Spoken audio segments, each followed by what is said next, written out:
Maybe I'll start really quickly and say, what are we talking about when we say supply chain logistics? And it is the ancient art of getting X to Y. When we say an ancient art, we really mean it. It's basically a 3,000-year-old industry that started the first time someone loaded items up into a cart and then tried to bring that to market. Over the past 3,000 years, amazingly, not much has changed other than the mode of transportation. You fast forward a couple thousand years and supply chains went to the seas. And for the first time, we went from local and regional supply chains to global supply chains. Fast forward another 1,000 years and things didn't change much. The boats got a little faster, global trade routes developed a bit, and we started to see kind of the interconnection that we're used to seeing today. It wasn't until the mid-1800s with the advent of the steamship that modern supply chains really started to develop. And since then, it's really just been an ever-increasing rate of new modes of transportation. So now, in addition to the ship, we live in the world of planes, trains, automobiles, and everything in between, getting things from X to Y. Amazingly, it wasn't actually until the 1950s that the largest innovation in the supply chain space occurred, and that was the development of the notion of containerization. So instead of loading thousands of oddly shaped items into the hull of a ship or a plane, the concept was develop standardized containers that dramatically increase the efficiency at which goods can go from X to Y. The first container ship did its maiden voyage in 1957 from Newark to Houston with 58 containers on board.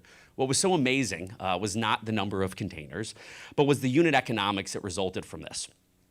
So the Ideal X, the first container ship, was able to load shipping tonnage at 16 cents a ton, compared to $5.83 a ton from the prior methodology. Not surprisingly, productivity went through the roof, a 17x increase with containerization. So now a team could load 30 tons of goods in an hour as opposed to 1.7. The effect of these fundamental changes in unit economics created the modern port that we know today, that now is all over the world connecting billions of consumers. It would take another 100 years or so until the next major innovation in supply chain happened. In the 1960s, we had the advent of a new business model introduced by an enterprising young Yale business student. And he got the very predictable response from a business school professor. In order to earn better than a C, an idea must be feasible. Does anyone have a guess as to who this entrepreneur was? Fred Smith, the founder of FedEx. And I think Fred learned himself that building a supply chain and logistics empire is a hard job.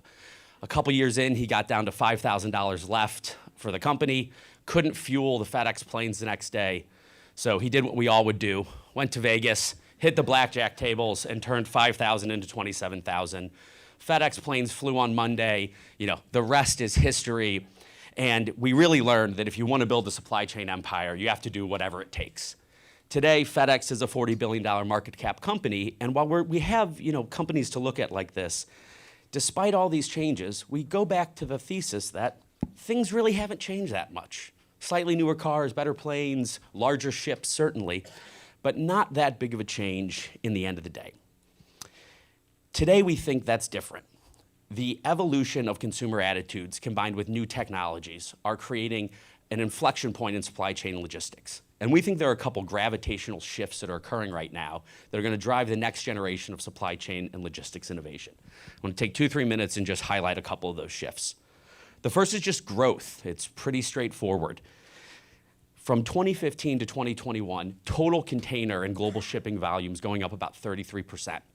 If we extend that out to 2030, it goes up another 33%. So we're talking about really doubling the entire volume of global trade in a 15-year period. The tools, the infrastructure, the business models, the technology that we have today is not ready for this increasing volume. The second major shift is green. It probably comes as no surprise that more and more businesses, consumers, and everything in between are focused on the sustainability of their footprint and of their activities. Shouldn't be surprising that 90% of CEOs surveyed, 88% of business school students believe that sustainability is key to business success. What's even more interesting is that about 66% of consumers, and this isn't millennials, this is all consumers, say that they would be willing to pay more for a product if they knew it came from a sustainable brand. So if you're going after sustainability, where would you begin? This may shock you, but a supply chain is actually 80% of the average company's greenhouse gas emission footprint. So if you take their entire core operations, you multiply it by 4, and that's actually the impact of their supply chain. So if you're searching for sustainability outcomes, you would definitely start in the supply chain. The third and final gravitational shift is what we call the experience economy. And this may be the largest and most impactful of all of them. We're dealing with a new world of consumers, millennials and beyond, that have new expectations, items personalized on demand for everything. That's from transportation to food to shopping and commerce. They even expect media and entertainment instantly on demand.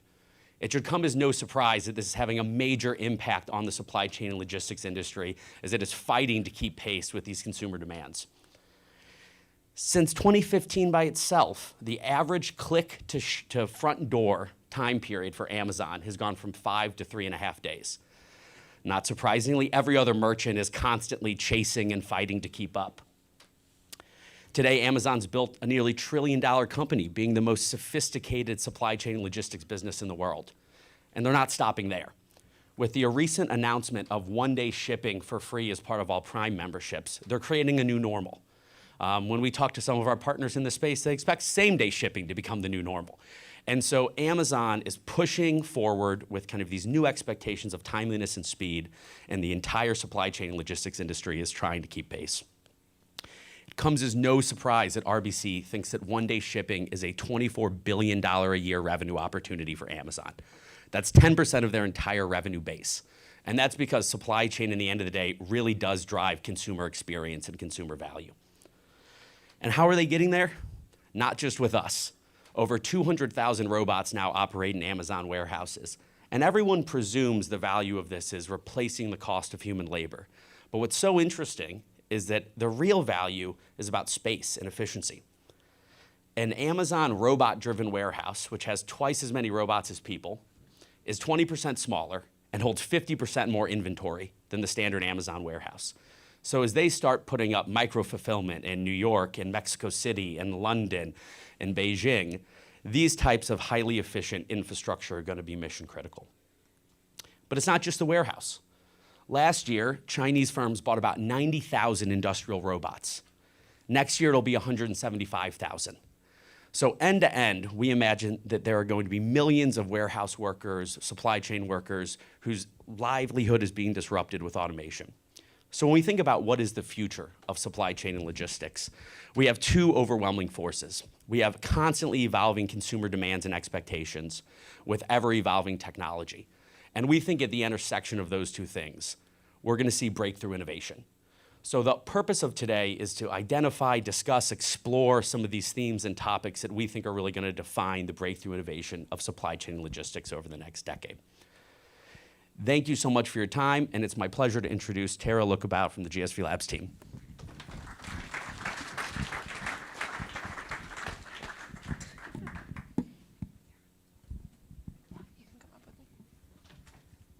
Hi, everybody. Hello. Hi. Let's try it again. Hi, everybody. Thank you. Well, thank you all for joining us tonight. I have a tough stage to follow. That was a great presentation from Alec about kind of what our perspective is on supply chain and logistics as an industry, where technology is taking it. I want to change the conversation a little bit and dive into how supply chain and logistics is benefiting the world for good. And so to join me today, I have Veronica Juarez from Lyft. She leads their social enterprise business, and she'll be talking a bit about what they're doing to support the greater good in the world, and how technology is in the supply chain logistics space kind of contributing to that mission. So Veronica, I'd like to pass it to you to introduce yourself and share some of your background. Hi, everyone. Good afternoon. Thanks for spending some of your time with me. I wanted to share just a little bit about my story. It's always kind of strange when you're up here on stage and feels like we can be strangers, but I want to get a little more related.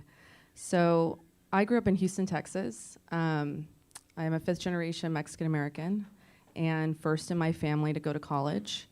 I grew up in a family that really believed in political activism and involvement as a way for progress and change.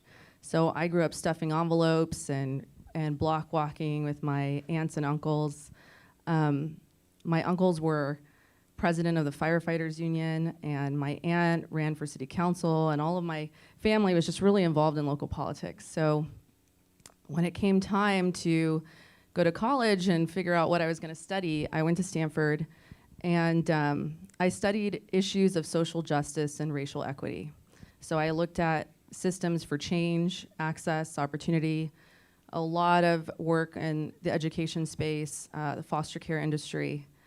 And after college, then spent about a decade in public service. And I always knew I probably would, because it was kind of implied by my family that we had to be involved. So I worked for 10 years at the federal, state, and local level. State and local, I spent in Texas. I went back home. And Tara and I were just talking about this. She said, how did you transition from government to tech? And 10 years in public service, it was like blood, sweat, and tears. And at that point, I was really interested in moving to the private sector. But I wanted to choose a company whose mission and vision and values I could really get behind. And I just started looking online, and I found Lyft. And at the time, we were in 3 cities. And I had no idea what Lyft was, but the job description of starting their government relations team just really spoke to me. And it said, be an innovator and like work in tech and change the world. And I was like, oh, that's amazing. Like, what is this Lyft?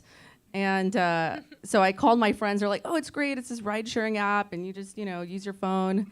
And so I decided, like, okay, this is my job. And I made it my mission to get this job. And so that's how it really happened. I mean, what was interesting that I didn't realize at the time, and none of us did actually, is that transportation is regulated at the state and local level. So the fact that I had spent the majority of my professional career to date working in state and local politics really positioned me well to build our government relations team structure and effort from scratch for about 2 years. So that's how I ended up at Lyft. And one other story, just because Tara and I were talking about it. It was a real culture shock for me to enter tech. I had no idea what I was getting into. And my co-founder later told me, he's like, I was really worried about you. Those first 2 weeks, you were walking around like a deer in the headlights. I was like, yeah, I mean, I didn't know what to wear. Like, why didn't we have phones on our desk? Why were we sharing 2 bathrooms with 100 people in a garage? It was just like, it was so much. But I quickly got my sea legs. Kind of building off of that a bit, because I don't want to go too far down this rabbit hole, but we often say, there's a pain point in this organization or in this enterprise. There's a startup with a seemingly perfect solution, but ultimately, no deal is done, because we see that, one side of the spectrum, the big enterprise, is speaking a different language from the early stage startup, and we see that a lot in government work as well. So how would you, frame for an early stage company how to approach these conversations with government and enterprise teams in an effective, clear, communicative way? Definitely. So I think, the best advice I could give is to hire somebody with that unique experience. It's really difficult, I think, to appreciate what somebody's life is like as a public servant or a staffer or a regulator, unless you've done the day-to-day, unless you have seen how unglamorous it is, unless you understand like what it's like to answer phones all day long about angry constituents who can't access the services that you're trying to provide. So, when I started our team, I really went into meetings across the country as a peer. I sat at tables with policymakers and regulators as their peer, understanding like, yes, I know what your life is like, and I know the kind of problems that you are faced to solve. I also know that transportation is a major pain point for access for your constituents, and you have only a few options. Like, you can invest in hundreds of millions of dollars of projects to build new infrastructure, or you could work with somebody like Lyft and help us, solve those transportation issues for you. So that made all the difference, I think, in us being able to create a conversation where folks felt like, and still do, like we're their partners and not a, scary tech company that doesn't understand what they have to manage every day. So we're here at a supply chain and logistics conference talking about social enterprise. How do you think large organizations or how can we start having this conversation now about embedding social enterprise as a fundamental need for your organization early on? Why should we do that, and how can we start doing that? How can we communicate and encourage folks to embed social impact goals into their bottom line? Great question. So, I believe that you have to fundamentally believe that doing good is going to be good for your business. And the studies show it. They show that if you are a mission-driven company, if you lead with values, that you will make more money, that you will attract more employees, and that you'll have lower turnover rates for those employees. That's certainly true for Lyft. We know that 95% of employees come to Lyft and stay at Lyft because of the mission and because they feel like a personal connection to the impact that we're having on the world. So I think it's important, especially if you're a founder or you're part of an exec team, to really ask yourself, do I believe that? Do I believe that committing myself to social impact is going to drive our business? And if that's the case, then everything else will come. Because you'll continue to make decisions standing inside of that commitment. So could you tell us a little bit about what you've built at Lyft and how you're leveraging the logistics platform that Lyft has built for social impact? So I had to pick my title when I started building this business. They were like, yeah, you can build it, like, what are you gonna call yourself? And so I started researching, this was over a year ago, and I love social enterprise because it means business for good. So I'm building our business for nonprofits and social services, which means I'm really focused on how can we provide rides to low income and vulnerable communities. Now, the interesting thing about tech and access to tech is you need a lot to be able to access it that we don't always appreciate. So if you want to order a Lyft, you need a smartphone. You need to know how to use the tech. You need to have the language accessibility in the language that the app is offered. You need to have a credit card. And you need to have money on that credit card to authorize a ride. So if you don't have any of those, if you don't have all of those things, then you can't get a Lyft the way that you and I would get a Lyft. And one of the platforms that we developed is called our concierge or dispatch system. And it allows an administrator from a computer or now their phone to dispatch a Lyft on behalf of somebody else and receive it in real time or pre-schedule that Lyft for them. So all of a sudden we were able to cut through all of those other barriers for accessing rides. And what we found is that it was the cornerstone for quite a large and burgeoning healthcare vertical that we have built. When we were looking at, I've been studying, and I'm by no means an expert, but I've been studying impact investing for years. Because for us, to be able to provide a ride means that we have to pay for that ride, right? It's not just a software. We have to pay at least 80% to a driver. We have to pay our overhead costs. We have to pay insurance, background checks. Then we have to pay our staff. So building this program for scale was never going to be free. I had to figure out how do we actually come up with the money to pay for this program. And the success in our healthcare vertical really proved to many of us, we can now use this technology for other vulnerable communities at scale. And so I'll give you a great example of one of our partners, one of my clients. We were kind of mentioned this earlier, but Be the Match, the National Marrow Donor Program, is one of my largest partners. And is anyone familiar with Be the Match? So if you need a bone marrow transplant in this country, they are the only organization that exists to support you. They receive 16,000 requests for bone marrow transplants a year, and they're only able to fulfill about 10,000 of them. They depend on volunteers to pick up the bone marrow that you need for a transplant and deliver it in real time to the client that needs it. And before us, they really didn't have a great way of doing it. They would depend on, they just kind of had to try to make it work, but they didn't have a great system for doing it. So now those volunteers use Lyft to transport that bone marrow in real time. Their donors also use Lyft for them to transport their donors to and from the hospitals.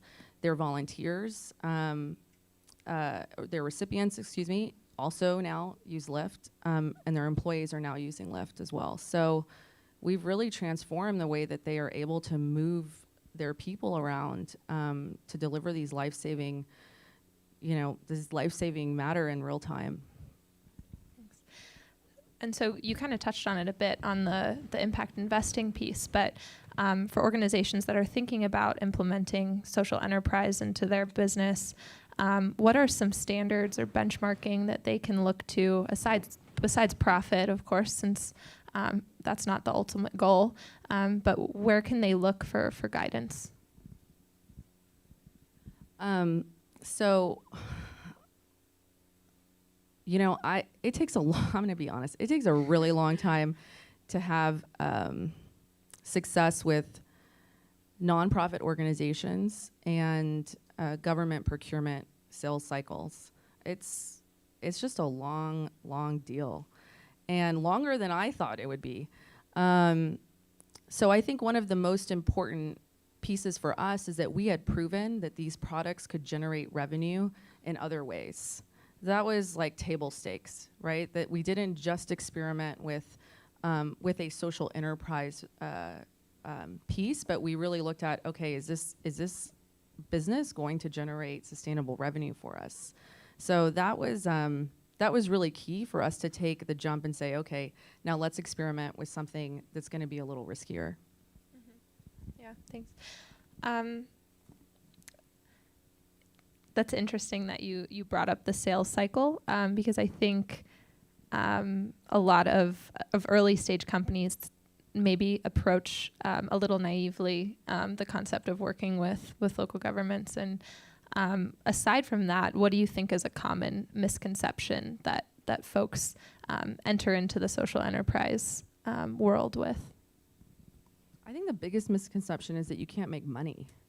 And so I can't share with you numbers of what this particular business is generating now, because we haven't ever shared those publicly.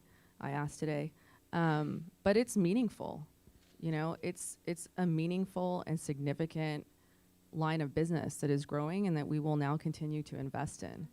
So I think that's the biggest piece, that doing good doesn't have to be separate from being profitable. You can really do both at once.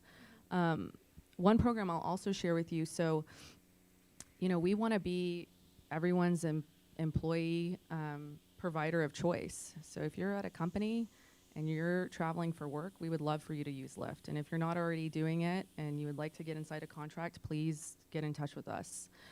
One of the things that we have launched with our standard employee travel program is our Lyft One program, which is a program that I developed a couple years ago. So we will take 1% of a company's aggregate employee travel spend with us and donate it to our Wheels for All program. And Wheels for All is our discounted and donated transportation program. So we will then deploy that money for rides for low-income and vulnerable communities. So that's just another way of like, hey, how can you embed and bring that commitment to social impact into your larger, much more sustainable business model? Something we were chatting about backstage as well was the public perception and the impact that Lyft has made in the public eye, and how Lyft is a trustworthy brand and one that people look to as sort of a best practices organization.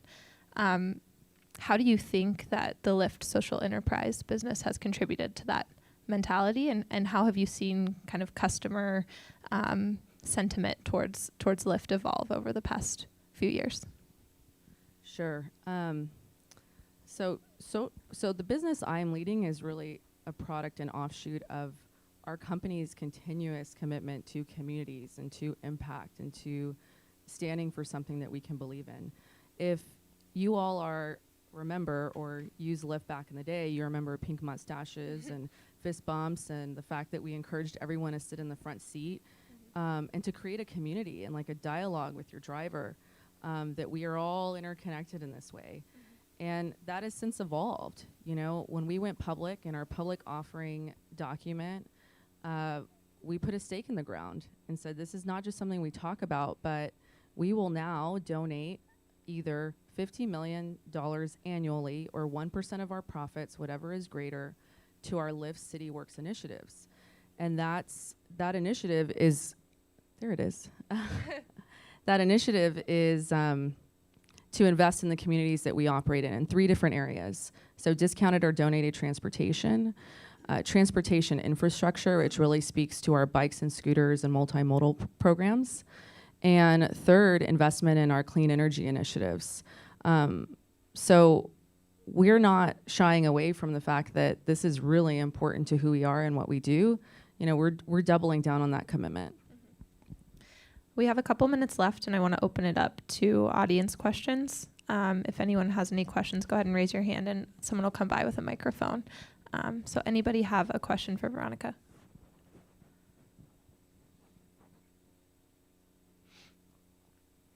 I think he has a question. Right there, Alec. Right there. You have this universe of drivers that are part of the gig economy, and some of them are marginalized and living paycheck to paycheck. So I'm wondering if that falls in your purview and what initiatives you have in place to help them from a social enterprise perspective, and how you think about and prioritize those in terms of obvious, corporate metrics around profitability with respect to, say, driver retention versus other harder to measure initiatives that might help those drivers. For sure. So, I'm sorry, what is your name and where do you... Adam Taub, Stand Capital. Awesome. So, to answer your question, no, that doesn't fall under my purview, but I can certainly say a few things about it.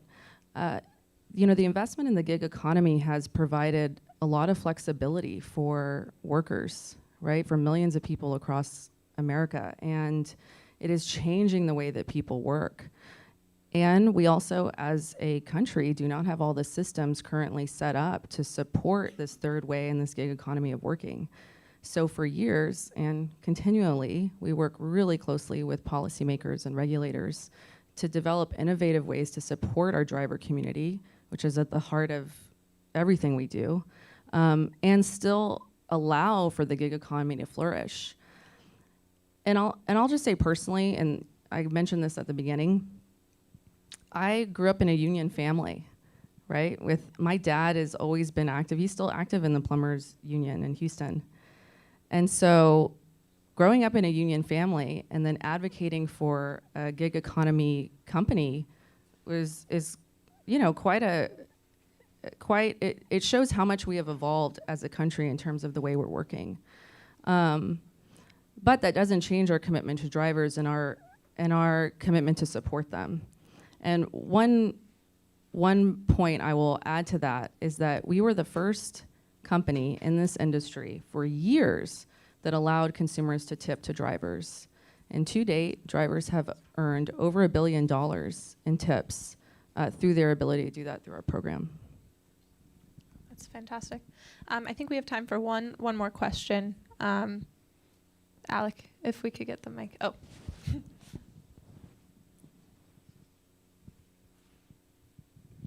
Bobby Jones, JCG Management.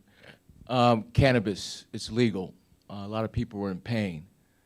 What is the social impact to deliver cannabis products to people in pain who can't get out of the home? Are you guys doing any work in that space? So all of our rides require that somebody be in the car. So currently, the vast majority of all the programs in our core business products require that somebody is actually in the vehicle. So the bone marrow example that I gave earlier means that somebody has to be in the car with that bone marrow transplant. Another example of, and this is somewhat related to patient healthcare, is, I've started speaking to the Red Cross, and they really need help with blood delivery for blood donations, and they're interested in using lifts, which we're happy to pilot that with them as long as somebody is in the vehicle with that sample. Awesome. Thank you guys so much. And thank you, Veronica, for joining us and for providing all of the insight. All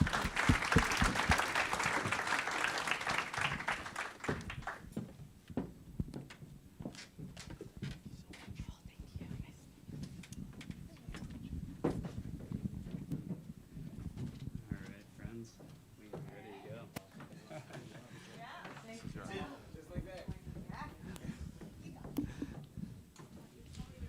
So thank you again, Tara and Veronica. It was a really interesting initial conversation as to how supply chain drives something other than profit and how people are starting to think about this new logistics infrastructure to drive social outcomes, community outcomes.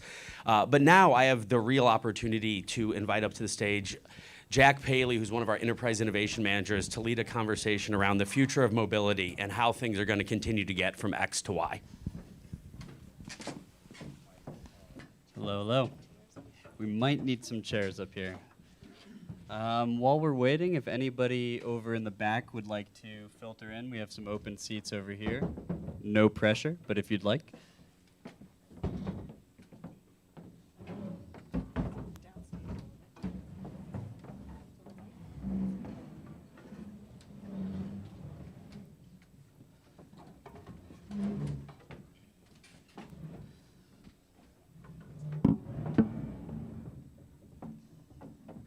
Okay.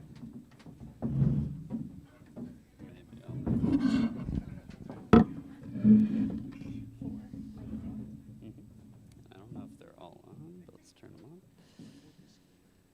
I just wanted to thank one more time Veronica and Tara for the questions and insights that they shared. It's really an honor to have these types of speakers come and join us tonight and share their perspectives on both social impact and the supply chain and logistics industry. So thank you one more time. Yeah, please, absolutely. They deserve every bit of that. Really amazing what they've done in their careers. At this time, I'd like to welcome to the stage 4 amazing panelists. Very different backgrounds, but I believe we're going to have a very insightful conversation. So please help me welcome Lydia Yan, Kofi Asante, Matthew Hall, and Jonah Houston.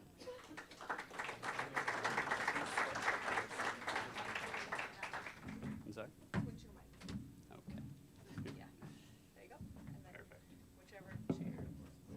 If you wouldn't mind sitting right here. Oh, okay. Cool. All right. One more time, thank you everybody for coming to the stage, and thank you all for coming and joining us tonight.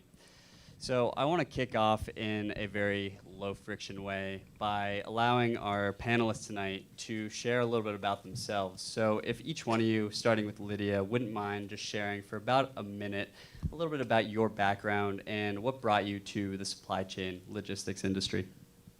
Well, hi everyone. My name is Lydia Yin. I am the CEO and co-founder of Next Trucking.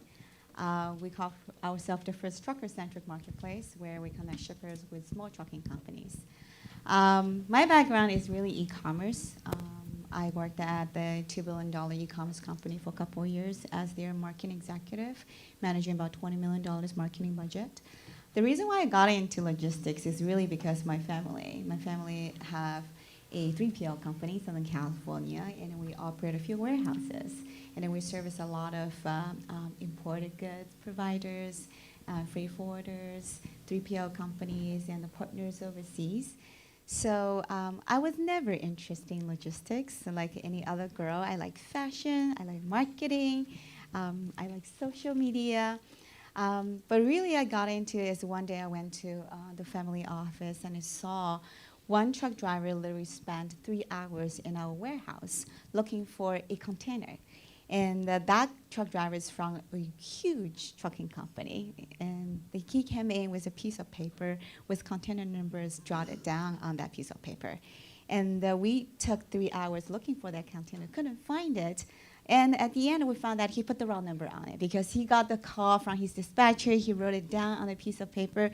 So then we were like, we have to do something for this industry. This is too backward, and it's a huge opportunity. Then we brainstormed, came up with Next Trucking, a really trucker-centric marketplace to build softwares to empower truck drivers.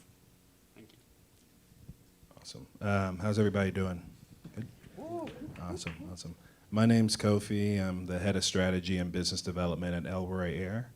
We're building an autonomous, large-scale, about 1,200-pound drone that can deliver 300 pounds of cargo over 300-mile range. What got me into logistics really started off when I had an opportunity to join Uber at a time that was pretty challenging for them, but that ended up essentially turning into the next chapter of what they're focused on. At the time, Uber had been really hyper-focused on rides, but we had an opportunity to think about something new, an entirely new market, new set of drivers that fundamentally had been ignored by technology. And so at that time, we were all in a warehouse.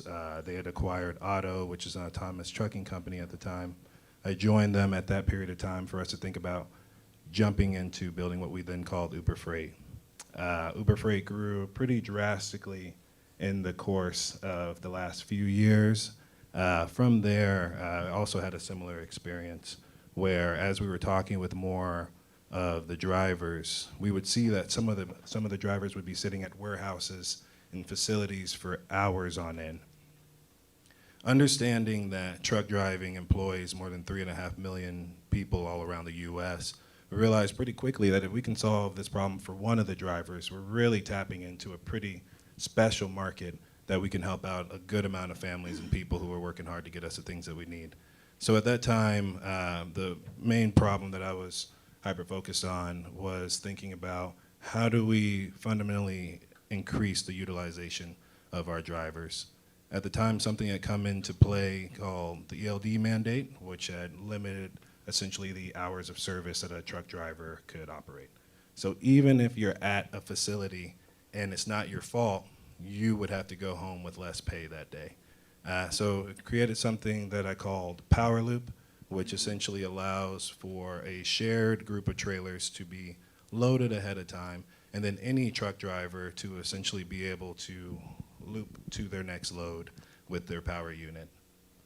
This essentially creates like a jump bike type of, or if you see the scooters around the area, for truck drivers so that they can continue to stay on the road and also get round trips. So after building that up for a while, I got grabbed over by Elroy Air, where we are now thinking about trying to solve a whole new set of problems.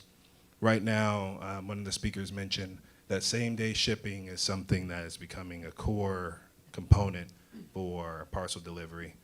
We all benefit from it in urban environments, but over 1 billion people around the world are outside of the way of strong roadways.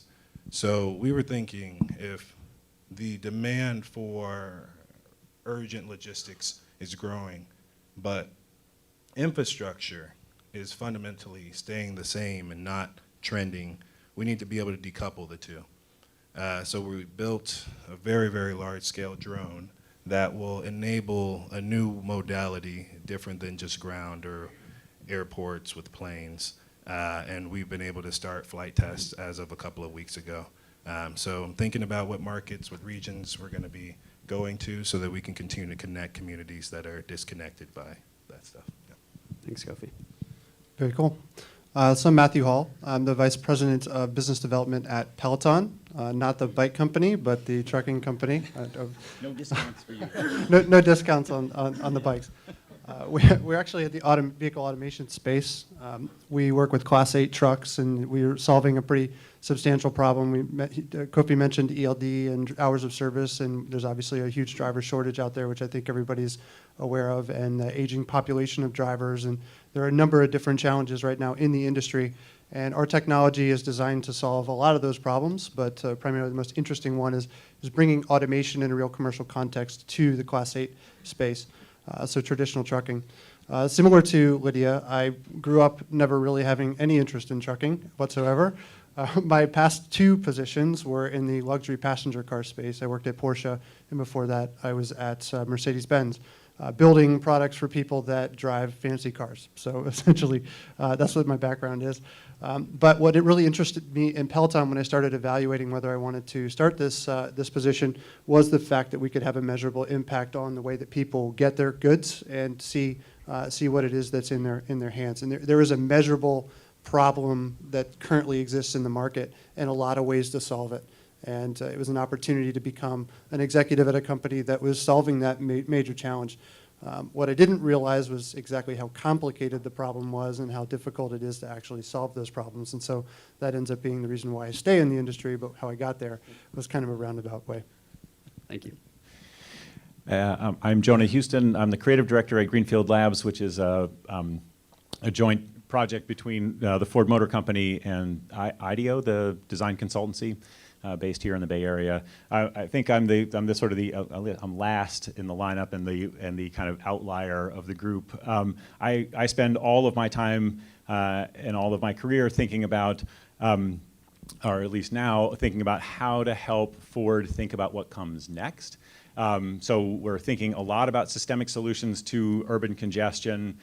We are acknowledging that that the future will be very different from the current state in terms of how vehicle sales and how OEMs sort of exist in people's lives. The current business model of designing, manufacturing, and selling cars to dealers who sell them to people who put them in their driveways is a declining business.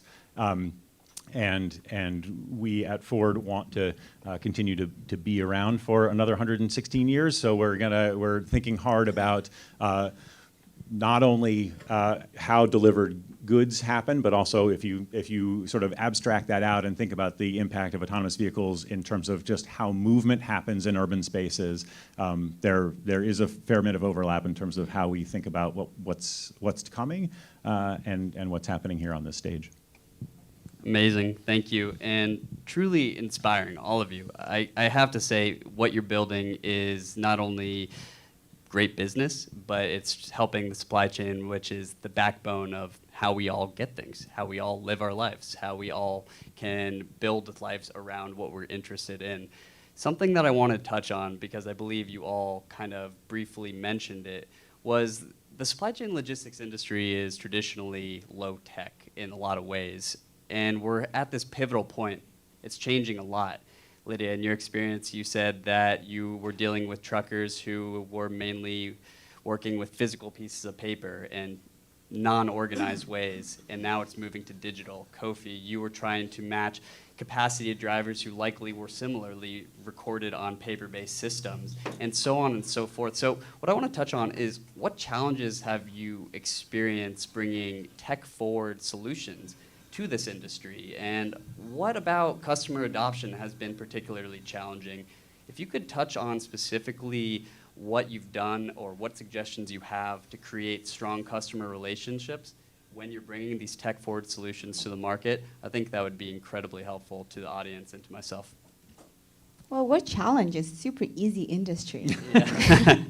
Well, if it were easy, it would be totally different today, and a lot of people would have solved the problems 20 years ago. So let's talk about the trucking industry. Logistics itself is $1 trillion industry, and trucking is $800 billion industry. It's ginormous and extremely fragmented. And 90% of trucking companies are small ones with less than 6 trucks, 10 drivers. And then look at our truck drivers, the average age is 51, right? So they're less tech savvy. A lot of them are still using CB radios and flip phones. They're not necessarily the most sophisticated group. So on top of that, we're working on drayage. Trucking has 5 segments. Drayage is hauling container from the port to a local warehouse, full truckload. LTL, which is less than a truckload. Then we have intermodal, is hauling container from the train station to a local warehouse, and the small parcel. So we're dealing with different trucking companies, and it's extremely complex. But for next, we focus on port drayage, which is the most difficult and the most complex sector in trucking. And we call it first mile because it represents the first mile journey of every single imported good. And this is very difficult because comparing with truckload or LTL that have 1 or 2 or 3 touch points, drayage actually has 17 touch points. There are multiple players in the ecosystems, all the way from steamship lines to terminals to chassis providers, not let alone shippers and carriers and yard providers. So there are a lot of players, and everyone is holding the data to themselves. Nobody's sharing the data. So that's the reason why lack of transparency caused so many issues in drayage. Last year, just LA and Long Beach ports alone, the delay at the ports cost $350 million. There are a lot of room for improvement, and those are the problems that we are addressing.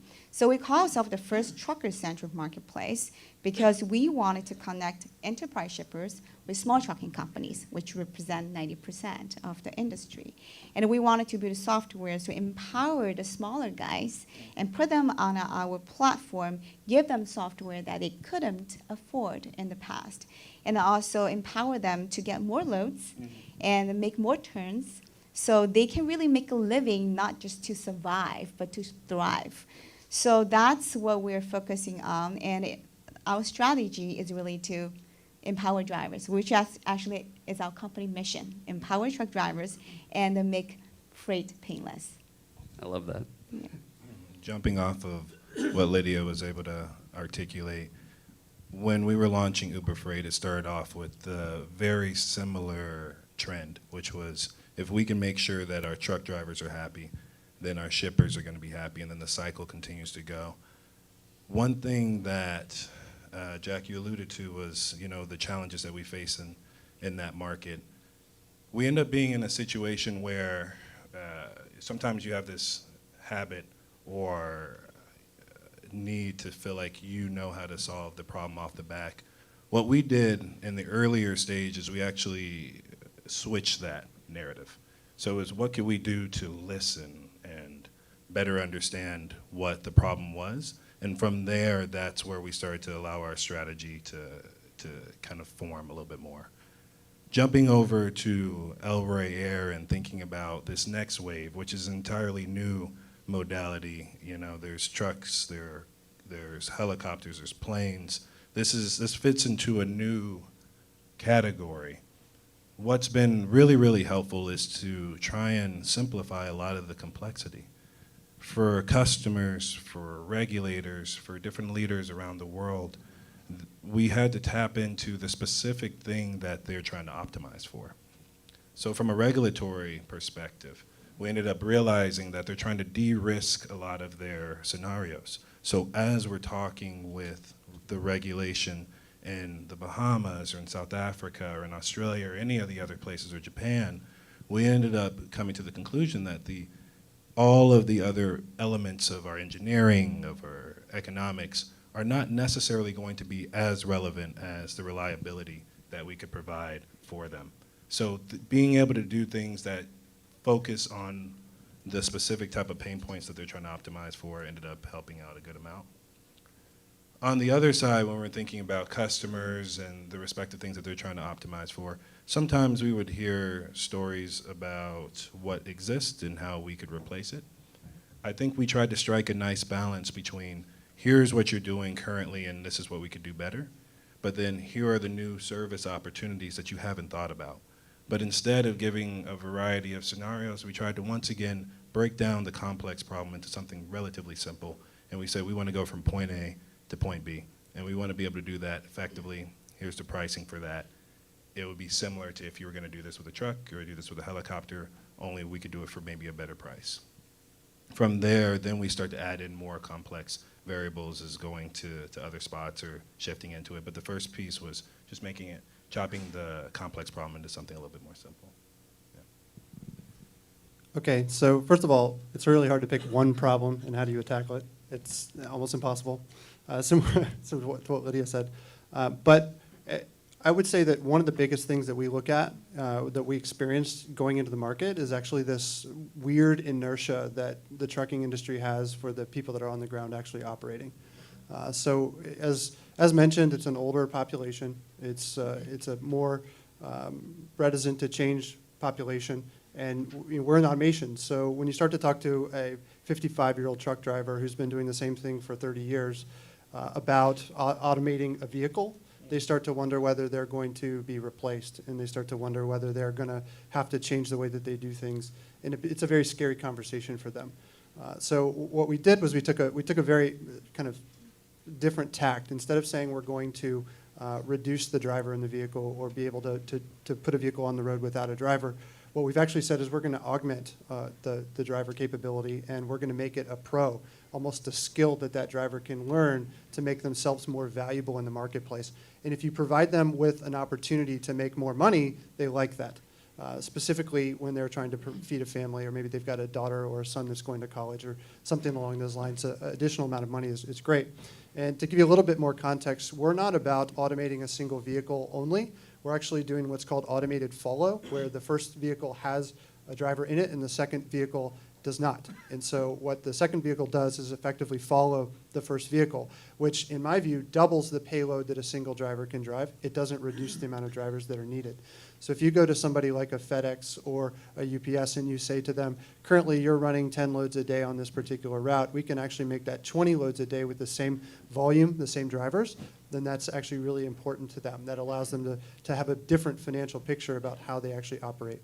And the inertia that we've seen from the drivers about what we do has decreased as a result of the understanding of those two dynamics. And we're not trying to take them out of the picture. We're actually giving them a skill, and we're actually optimizing for the ground and the amount of freight that they can actually move with a single vehicle.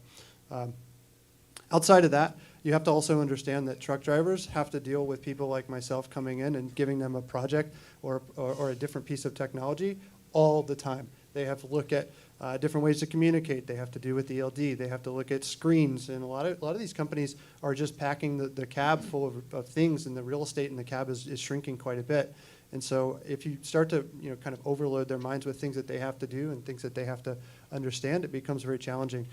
You got to remember, 15 years ago, truck drivers drove. They didn't have to think about all this other crap. Now they have to think about a bunch of stuff.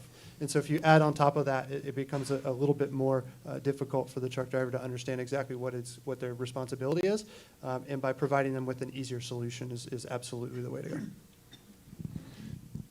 Yeah, that's great. I'd love to echo just a couple of points that were made. I think, so just to be 100% clear and transparent, like we're not bringing logistics products to market.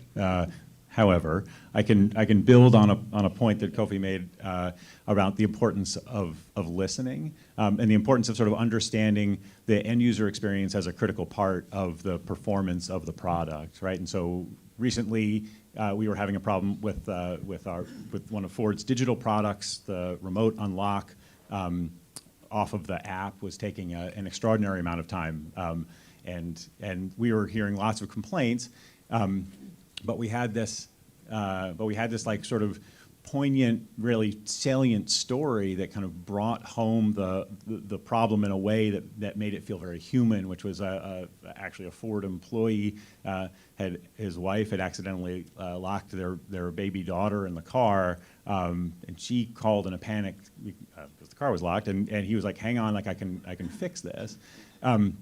Because he had her car in his app and he was able to remote unlock, but there was a 15-second gap between hitting the unlock button and the car unlocking, and which is a long time to wait if you have kids locked in cars when it's hot, right? Like that's a 15 seconds seems like 15 minutes, and what we were able to do is sort of interrogate that event and understand why they were happening. And then we're a legacy company, so there were a lot of legacy systems that had to be pinged in order to like actually achieve some value that was not very valuable. And so we were able to say like, we can solve this problem in a different way and reduce the unlock time down to 2 seconds. That almost feels like your fob, right? And so but being able to humanize the impact of technological solutions or legacy technology solutions in a way that sort of brings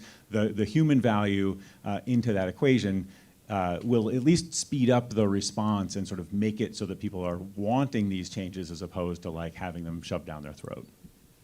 Absolutely. I want to change the conversation a little bit to the environment in which you all are playing.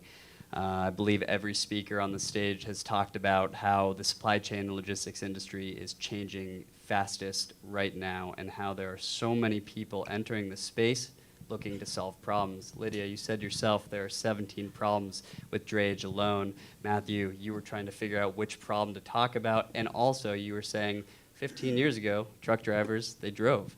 But today's very different, and my question for you is, in a field that can seem crowded to the customer, how do you differentiate yourselves? And in that thinking, where do product ecosystems or increasing product offerings come into question? I would love to hear this. Maybe start with Kofi and work your way down and then end with Lydia. That would be great.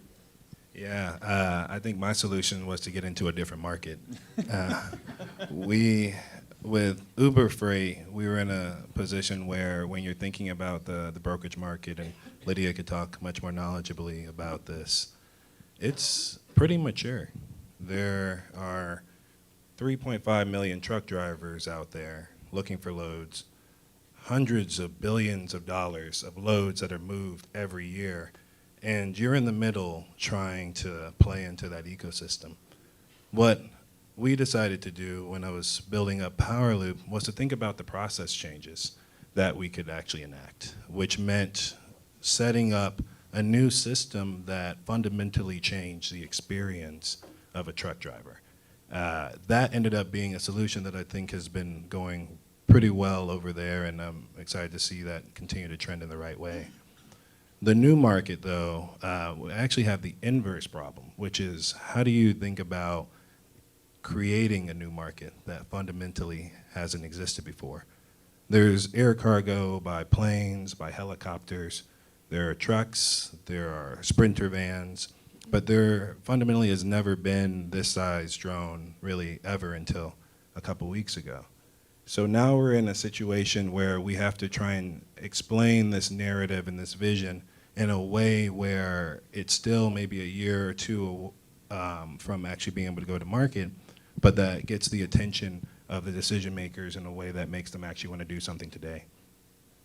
So the strategies that we've implemented with that is really to just think about how can we once again listen to them and figure out what are the core pain points that they're trying to solve for the future that they're not being able to solve today. For an example, if you're trying to go from one island to another island, you can go by boat or you can go by plane. We end up being a better solution for you than both of those options, both economically but then also by speed. If you're thinking about challenging infrastructure in a number of regions around the world, once again citing that over 1 billion people are not connected by roadways, you end up being in a situation where we can fundamentally be able to democratize access to supplies in a very rapid way that you weren't able to do before. So on the first side, just to recap, it was really thinking about process changes that can actually change the experience of the user and listening to them so that you can give them exactly what they're looking for. And on the second part of it is creating solutions to pain points that are pretty urgent today, even if your system is going to be ready in a year or 2 years. Okay, so differentiation in automation is challenging because right now there's not a commercial vehicle on the market where you're actually operating for a customer. So with that being said, in the Class 8 space, I can probably rattle off 10 companies that are doing single vehicle automation, and I can give you at least one company that's focused specifically on what we call auto follow, and then a couple of OEMs are doing the same thing. So we do have a fair amount of competition in our space, but we also have to realize that some of those are research projects. Some of them might never hit the market, and some of them are 10 years away. So if you do a little research and you look back 5 years ago when automation became a really hot topic, not only in the investment world, but in the transportation industry, everybody was talking about automation being around the corner and that you were going to see automated vehicles driving around San Francisco tomorrow. And every year since then, people have been walking back the time frame. It just keeps walking back. You know, Chris Urmson example of 5 years ago said, hey, his daughter's never going to learn to drive. Well, daughter's been driving for a year now. So even if you take the biggest experts in the room and you figure it out, you know, everybody is walking back the length of time. So what we did was just how do you get to commercialization as fast as possible? And so we took a little bit of a different tact on how do you approach automation. And that's by reducing the ODD to such a constraint that it doesn't require a vehicle to actually drive by itself and to have that long tail of development. So we've actually said, okay, we're not going to operate in certain environments under certain conditions with traffic or in an urban environment. We're going to operate in the easiest possible way to do it, and we're going to do it with technology that exists today. So we're not going to put hundreds of thousands of dollars worth of LiDAR on the vehicle. We're actually going to do it with what ZF would call a ACC or CMS system today. And so we tried to reduce the constraints down to something that is tangible that we could actually go to market with now. What came out of that was what we call our Platoon Pro system, which is automation, but it's really driver assist. It's not a single vehicle automation system. It's platooning. It's vehicle-to-vehicle connectivity. And we went to market with that. And using that market, we said, okay, let's build on that to create a level of automation. And so we are actually in the marketplace right now with a system that can be automated. And that's very different than the tact of what a lot of people are doing, which is they're saying, okay, my first product is actually going to be a fully automated vehicle. And that, as a result of that, we are starting to get market traction, whereas other companies aren't even in the market yet. Yeah, I think, so having spent 20 years at IDEO and having sort of human-centered design in my DNA, the way to differentiate and the way to make sure that you will kind of stay differentiated is to make sure that you're solving for real human problems, right? Because you become the differentiation if you're creating market demand by paying attention to what the market is saying, by paying attention to your users or your potential users, and hearing them, and then solving for their problems. And you know, it's hard, especially here with the Valley hype cycle. Like the noise is so loud, you can really kind of get swept up and like you know, like and you see this, right? Every year we get a year further away from fully automated vehicles. But if you stay close to close to what the human need is and authentic to where you see the market opportunity. Like the differentiation sort of is a result of that rather than paying attention to like, oh, how are we going to differentiate? Actually solve the other problem first and you become the differentiation. All right, the last one. So when investors ask me this question, Sure. These are my answers. The first one is we're the first trucker-centric marketplace. First is very important.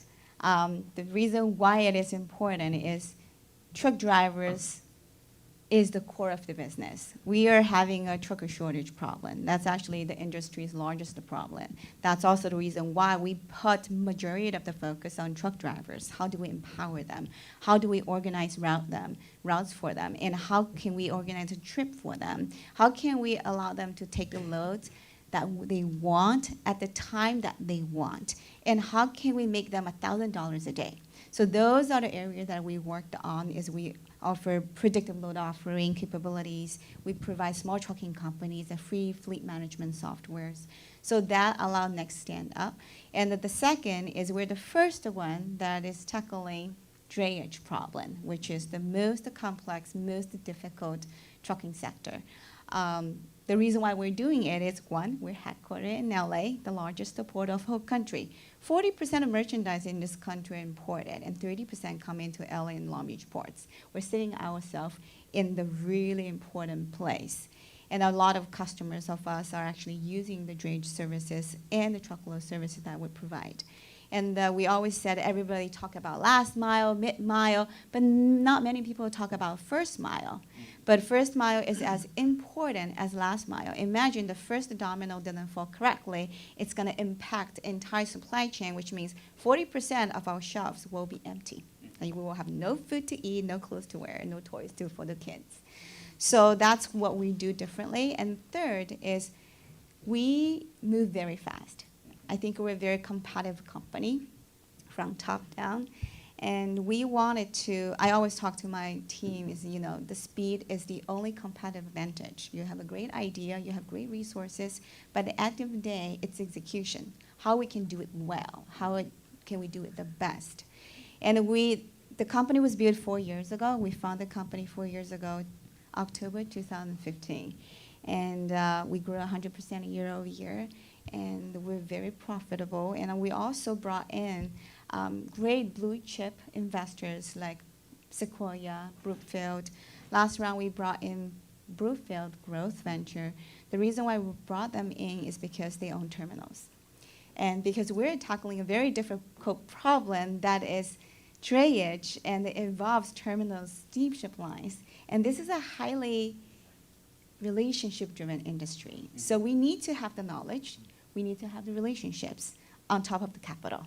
So we're building a very great team. I actually have Mike Kaplan here. And we are also building a very big tech data science team. So yeah, if anyone's interested in joining us to disrupt the $60 billion drayage industry, please come to talk to me after the session. Thank you. I love that. We are unfortunately, and I really do mean that, unfortunately, running out of time here. I would have said I don't like to play favorites and then picked one question, but I don't even think we have time for that. So unfortunately, we're going to have to call the session and invite up our next guests. But before we do that, I do want to thank everybody on stage very, very much for coming in and sharing your insights. We have had everything from, please, absolutely. Everything from customer-centric design to autonomous platooning, drone cargo to replace air freight, and of course, a trucking app that is trucker-centric and disrupting the market. So thank you again, and thank you all for coming. Thank you. Thank you so much. Can Lydia drive a truck? I'm getting a CDL, and I reserved the one for myself.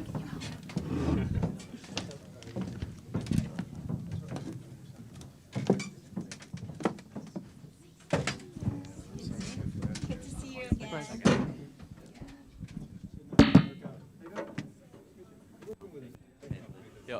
Another thank you for an exceptional panel sharing insights on the future of mobility. And it's, there's all this conversation around the hype and the buzz cycles around autonomy and new modes of transportation, but it's actually really incredible when we can get thought leaders like that out here to start this conversation. Nothing's happening behind me. There's a curtain. Pretend.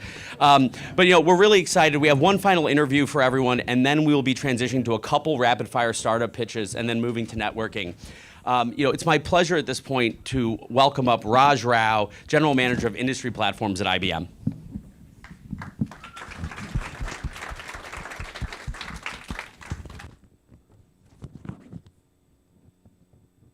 Raj, thank you so much for coming and joining us today. The conversation thus far has been really focused on future of supply chain, future of logistics. Before we dive in, I'd love you to take a minute or two and give some context on your background and kind of your evolution inside the supply chain, the logistics business, and how you got to where you are today. Sure. I won't go back to the beginning of my career. But my first involvement was dealing with Amazon. This was about 13 years ago. Trying to switch on a supply chain into their DCs. It was early days. They were trying to change the future of Office Max, Staples, and Office Depot.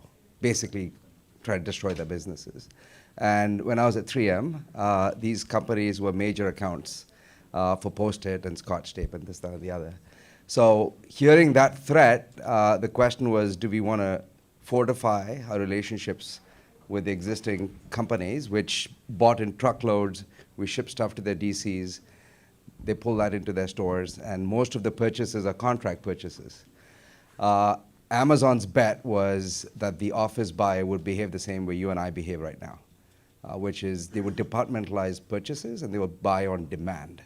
They would not have some EA or someone go and look at a catalog and then buy what's approved in the back room. So that was a big change for our team, being able to deal with shipping one case of product to 6 different locations, and before we ship anything, to have rich content set up and be able to describe back outs, which were very different than the way we were manufacturing things. was very tough for the ERP system that we had in place. It wasn't built to do that. ERP systems are generally built for volume and scale. They're not built for agility and quick hits. So we had to do a lot of maneuvering. Amazon eventually became a $450 million account for 3M and still growing. So it's the third largest key account in the US. So we took that same model. We had a very different experience in China. Alibaba and Taobao deal very differently. They prefer to deal through traders and dealers on the platform. They don't like brands because of issues to do with counterfeit. So they don't want to get into situations where they're brand police. They don't like doing that. So outside of the US, we actually used digital platform for supply chain efficiency. And we created a digital-first supply chain because we felt everything else was easier after that. So we started with the car care market. The aftermarket for car care products was a big opportunity for 3M. Subsequent to that, stuff that Jonah may have touched on from Ford was my more recent background. So dealing with, how do you supply to the automotive back office, which is they tell you when to bring your vehicle in for service, they tell you how long it's going to take, and they tell you how much they're going to charge you after you get there. Of course, newer cars will make it mandatory for you to go there because they'll shut down, basically. So my car will not perform if I don't take it for service when it tells me to take it for service. The issue on the B2B side, which is what Jonah and I were working on together in my previous job, was how do you do that when you have on-demand transit? Now, Uber driver is not going to take his car in for service randomly and leave it there for a day because it's income. So with Chariot, which was a company that Ford had purchased, the supply chain had to be completely different. We had to move to a completely different dealer capability. So I think by and large, my view is supply chains aren't built for speed and they're not built for agility. And working through ERP systems is not easy. You have to work around it for the most part. So that's been my experience so far.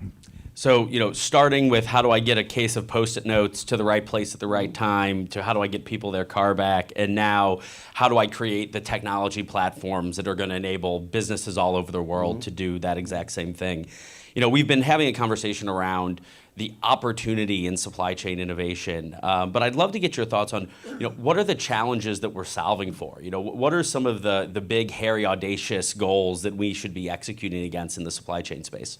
Yeah, we can do a lot with robotics and automation and AI and all buzzwords that are out there.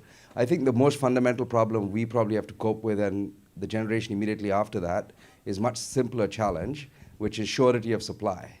If you follow the news, you know what's going on with trade wars.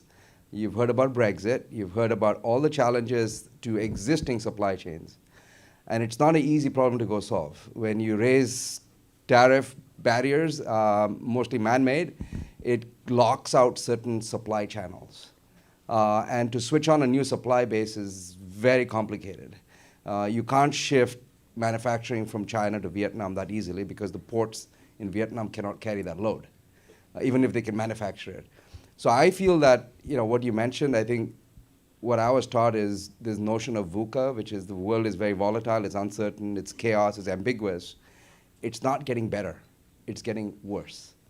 And I think the most fundamental use of technology is surety of supply, is how can you have transparency and visibility in your supply chain so when you have to make a switch, you can make that switch in real time. And I think that's going to be a human challenge because I don't think we are resilient enough to be able to cope with that change. No, it makes sense. It's kind of like a modern solutions for modern problems, type of situation. And you referenced the role that at least one point of technology can play. But I think there's a huge emphasis on technology-driven innovation. And I'm curious from your perspective, how much of the gap or the opportunity is developing new technologies, and how much of it are cultural, mindset, structural changes that can happen inside the market? Yeah, I find that if you lead with technology, you have to force the culture to come along.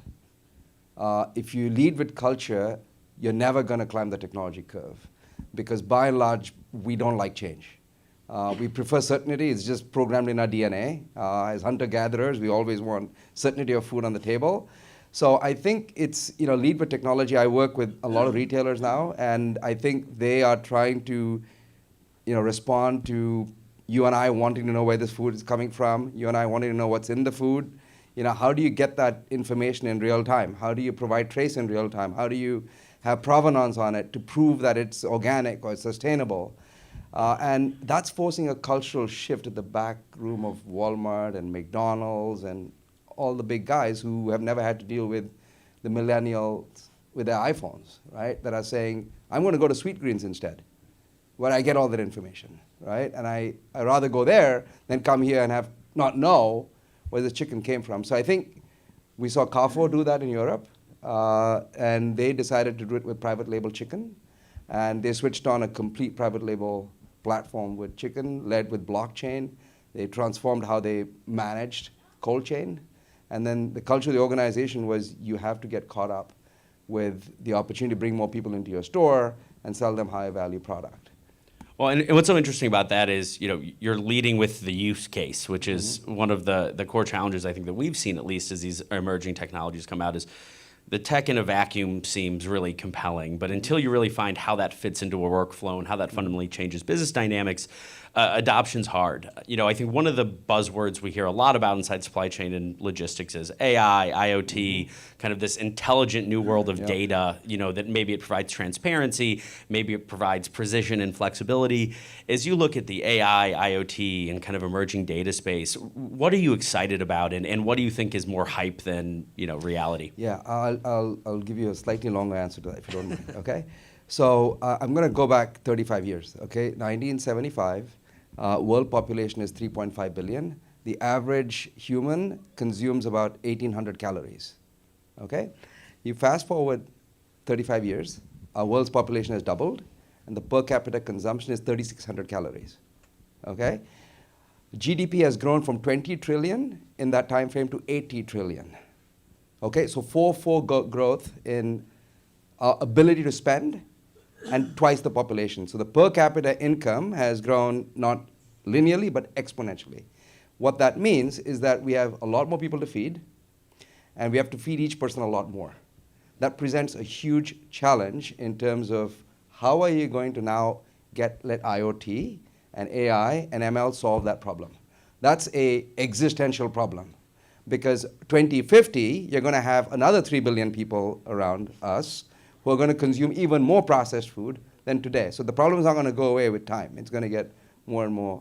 So we formed a joint venture with Yara, which is the world's largest fertilizer company. And they sell direct to 10 million farmers around the world.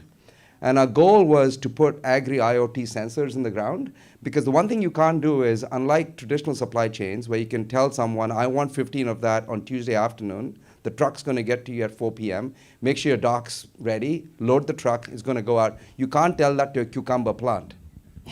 You cannot tell a cucumber plant, I'm sending a truck to the field next Tuesday. Make sure you're ripe. Okay? So there's variability of weather. There's variability of growing conditions. And there's variability of soil, or what's called inputs into a farm. No human is going to be able to look through a 3-hectare farm, which is the average size of a smallholder farm. The bigger farms are 5,000, 10,000 hectares. Nobody is going to go and inspect when that cucumber is going to be ready. That's where IoT and agri-IoT can play a role in predicting very accurately what growing conditions will lead to an outcome, as in, I can harvest this. Very excited about that. What we're also excited about is learning, if I have to improve yield, what kind of crop should I switch to, and when should I make that switch? That also has moved to the cloud now, which is pretty interesting. I think the final piece, the trifecta of that, is really being able to action that information with a smartphone. And actually, it's not even a smartphone, it's a feature phone. So what we're doing with cocoa farmers in Africa is creating a way to send them those alerts and messages and create the knowledge bridge with them. And we're doing it with a Geneva-based company called Sucafina, which gives you Starbucks coffee and gives you Nescafe and gives you all the brands you love. Okay, somebody has to actually grow that coffee bean. So these farmers are incentivized to go down this route, because when you buy that coffee, the story is that if you pay $3 for a cup of Pike, from Starbucks, about 4 cents goes to the farmer. Now, you can argue that's very inefficient. You're paying $3 at the store and 4 cents goes to the farmer. The farmer earns about $180 a month. That's their farm income. So to change that model, one of the things you can do with the phone is you and I can trace the journey of that coffee bean. And we can actually help that community build better schools and create a more sustainable income for them long term. That's called the circular economy, right? You all heard about it. We actually see this happening at scale in food. And that's the third part of it. So if you use a smartphone for connectivity, so you need a telco in the play, you need an IoT with smart sensors that help you get the data that you need, and you have AI to process that information and automate action. So I think that's what we see happening at scale. It's happening not just in coffee, it's happening in cocoa, it's happening in a lot of commodities where you have large-scale farms and you need massive intervention to solve that problem, which is our population is doubling and people want more. No, it makes sense. And what I find so interesting is that, endless, fleets of autonomous vehicles and, the silver bullets that I think a lot of people look at aren't coming up in the conversation, but it's more of this ecosystem of, end-to-end technologies and value chain that all of a sudden are starting to work together the way we'd like them to, but historically couldn't because we were in the way. Are you seeing similar dynamics as you look at things like blockchain and other emerging technologies, or how should you orient yourself in this kind of brave new world of tech coming after the supply chain? Yeah, I think that in Davos last year, the phrase was coined the machine age 2.0. And if you think about companies you heard from on stage, the whole era of Amazon and Facebook and Google and all the modern successes we've heard about is about doing things differently. We're now at a point where we need to do different things, not just do things differently. So when we start thinking about what can we do differently, that's when things like AV and things like robotics at scale start playing a role. I think you and I imagine that an AV is an Uber vehicle without a driver.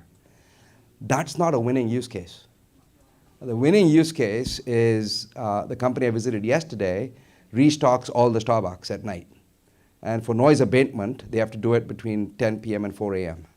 And they cannot have contact with any of the staff in the store. So that's where they finish it then. That's a perfect use case for a robot, right? It doesn't have human contact. It's a known route. It's a known delivery cycle. It's known products. And you can electrify it. So as you might know, the secret is all AV is going to be electric. It's not going to go to a fuel station and fuel itself, right? So it's going to be electrified. It's going to be driverless, and it's going to be self-deterministic, i.e. it's going to have its own eyes and ears, and it's going to know how to navigate and complete a mission. That's all coming. It's coming very quickly. You and I may not see it because we may not be awake at night when these things happen, but there are already companies that are trailblazing in this area right now. And Ocado in Europe does this for grocery. They pick, pack, like Instacart, they don't have humans. They actually have robots, 17,000 robots, picking and packing individual cases that get shipped to people's homes. There are a number of examples of this happening. Amazon's doing it at all the warehouses, as you know, Kiva robots at scale. So I imagine that we'll see this, but it won't be in the way you and I think it's going to be. It's not going to be the taxi pulling up with nobody in it. I think that may be later. But we can't underestimate what is actually going on with these technologies. Well, and it seems like there are enough big problems to solve that don't require the driverless car to really go after. And if folks have been paying attention, you probably have noticed food coming up consistently in the food supply chain. You're currently leading IBM's Global Food Initiative, and I'm curious, what do you see as the role of blockchain and some of those technologies and really driving that next generation of food supply chains and feeding the billions of people that are emerging around the world? Sure. So there are problems you know about, but probably don't talk about it too much, which is the food that you're consuming real food?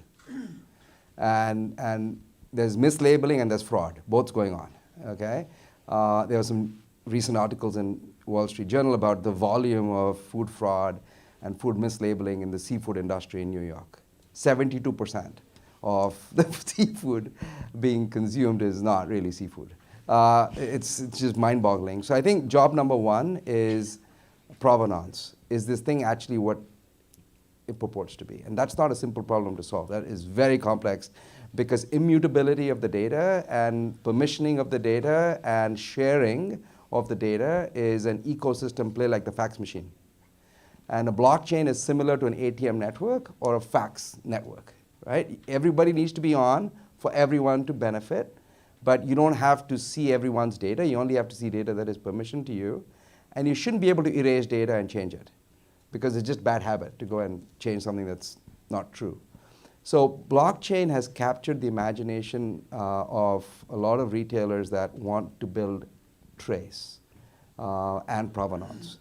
Where it's headed is compliance as smart contracts. So is this supply chain compliant with sustainability standards? Do they follow fair trade practices? So blockchain is becoming interesting. I think the cryptocurrency side clouds people's judgment. They think it's a control play. They think by putting data into a network, other people will see it. So there's a lot of education involved with that. But we're moving past blockchain in terms of applications. We're building more and more applications on top of blockchain. So one example I can give you is a crypto anchor. So crypto anchor is a spectrum analyzer that tells you if the olive oil you're using at home is real olive oil or not. It can be used on a smartphone, and it has the photomagnetic signature of real stuff. So that's being used in the back rooms right now to prevent parts fraud, food fraud, so on and so forth. But it's only a matter of time before you and I start using it daily. Oh, makes sense. And I mean, I'm tired of buying extra virgin olive oil that is not, probably, well, it's yeah. not only not It's extra extra virgin. expensive Yeah, also, yeah, yeah. exactly. I know it's super interesting. And I think your particular journey provides a different perspective than a lot of people who come into this space. You know, you started working on supply chain for one of the largest industrial manufacturers, managing 125,000 SKUs on the market. It's probably one of the most complex supply chains in the world. Then to, you know, a single kind of used car supply chain, but with itself unbelievable complexity and, you know, being a supply chain partner, to then moving over to the technology side. And I'm curious, as you know, talk to a Fortune 500 supply chain leader that's kind of looking at, again, this brave new world of supply chain technology, what advice would you have for them? Where would you tell them to start? What's the mindset to bring in to start that long journey? Yeah, I think it starts with having a winning idea. I think, you know, the idea shouldn't come just from waking up one morning and thinking of something new to do. I think it has to be a conversation that takes place in the company about what it's going to take for a different future for the company in a specific area where the company wants to grow or solve a problem. Once you have a winning idea, I think it requires controlled experiments. You know, I've known Alec for some time now, and one of the things that attracted me to come into GSVlabs and set up shop here for 3M was the idea that we could recruit differently and we could set different expectations, right? And we're trying to borrow a playbook from Bonnie's work with JetBlue Ventures, which was travel as far as you can from the headquarters so you don't have the protection, and then you're completely exposed because all the experiments are out there, people come and observe and judge. And you do demo days, you pitch. Instead of politicking, you actually pitch and earn. When people are going to do that later today, I believe. And your idea should win. It shouldn't be a relationship you have, or somebody owes you something, or voting process, right? A winning idea should. So my advice to companies any size, particularly the larger ones, is how do you empower enough people in the company to want to do that? And I learned a lot from my first foray into this with Amazon. And this was way back when they were much smaller, and you probably know this, the 2-pizza rule at Amazon, where they didn't want any team working on a project that couldn't be fed with 2 pizzas. So the average team size is 6, and it still is, okay? And we learned a lot from that. The average team size at 3M is about 50 times that, right? And everything get done in a committee, it takes time, it's a process, right? And so my advice would be, how can you change that narrative to come up with winning ideas, and how can you approach them with small teams? And Jonah works for IDEO, and I had worked together with something called GSVlabs with Ford to launch 31 experiments simultaneously around the world with small teams, not 5,000 people, right? And 26 of those 31 didn't work out. The 5 that did work out went through the process, so we brought people along. So I think it's kind of the mindset of, I wouldn't say Silicon Valley, but the mindset of a startup, MVP, generational shift in who you put on the team, and then the environment you put yourself into. That's why I mentioned GSV. I think having discomfort is a good thing. Kathleen and I had this conversation about, should we send a team out to WeWork to go do the work? Because it becomes uncomfortable. You're surrounded by people who are fine with being uncomfortable. There's no space that's yours, the desk's not yours, everything's on demand. It just makes you think differently about the value you're creating. So I think that's all it is, a very simple human instinct. We've got to break habits. We've got to feel, we've got to sweat in the morning when we wake up saying, am I going to have my job tomorrow? And, am I getting ahead? I think these are very fundamental things that drive success. That's been my experience for 14 years, and I stand by it. Yeah. So just a couple super simple minor cultural changes inside of a big company, it sounds like. Yeah. You got to have the right CEO. You have the right CEO, he demands that. Yeah, right leadership. And I think that it segues into a great question, which is what happens if you don't make that leap of faith? And if you accept it, what we need to do is marginal improvement year over year rather than a 180-degree kind of about face. What do you, with the tenure on the S&P falling as quickly as it is, what do you think the future of companies are? I think that fear psychosis worked for a couple of years, and people have gotten used to that. I won't exist, that fear is gone. I think it's the fear of getting left behind. I think none of us want to personally get left behind in anything that we do. You don't go home at night and say, I got left behind, it's okay, right? But I think personalizing that and being able to have that recognition that there's only going to be one leader and there are going to be several followers is a scary thought, because the winner does take all. And we've seen that play out. IBM wasn't first with cloud, and we are still catching up. And we made a $36 billion bet 2 months ago buying Red Hat to help us get ahead. So that's the cost of not doing it in the beginning. So it's not existential, it's just that it's going to cost you a whole lot more to catch up, and then the guy that's ahead is not waiting for you to catch up, right? They're already going to the next game. I saw that happen with Amazon in category after category, and there's a lot of bad press for it, but in reality, they've shown the world that you got to be ahead and stay ahead. No, it makes sense. One of the charts we had up there earlier was as Amazon's average click to delivery time decreased, how every other merchant literally just perfectly kind of tracked along and tried to follow this chase, because in the end of the day, disproportionate gains go to the market leader. And, we'll have a couple minutes to answer a question or two from the audience. But my final question to you before we throw out there is, there's so much conversation around supply chain innovation, logistics, autonomy, so many things that are hype, so many buzzwords that everyone's focused on today.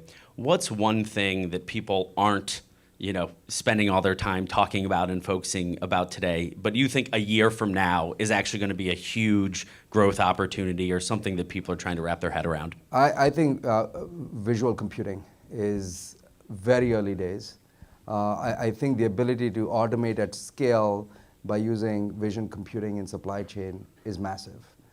We have a number of airlines that are doing it right now for baggage handling, but when you start putting it, at scale, I think the whole future of AV is dependent on it, knowing where everything is in the network. So I think 5G is big.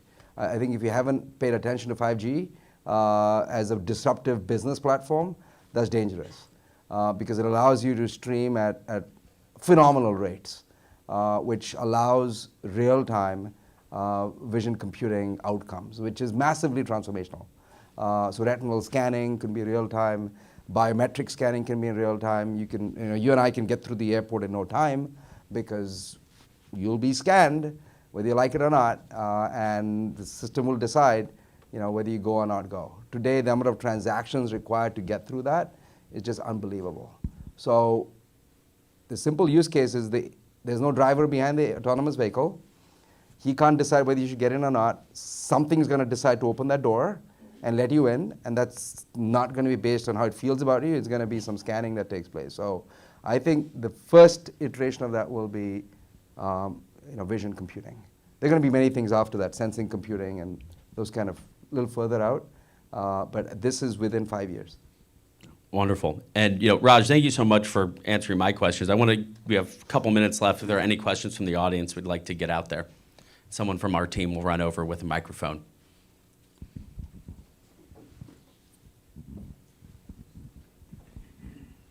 Hey there, my name's Sam Blackman from Nuvo Cargo.